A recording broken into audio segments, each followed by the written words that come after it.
विविध कार्यकारी सोसायटीचे चेअरमन, तिन्ही पक्षाचे मित्र पक्षाचे शाखा प्रमुख, तालुका प्रमुख या सर्वांचे या ठिकाणी आगमन झालेलं आहे। प्रमुख कार्यकर्त्यांच्या बैठकीला आपण उपस्थित आहात। आपल्या सर्वांचं मनापासून या ठिकाणी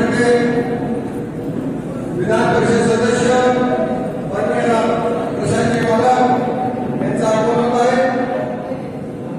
तसंच ॲडव्होकेट प्रधानमंत्री आदरणीय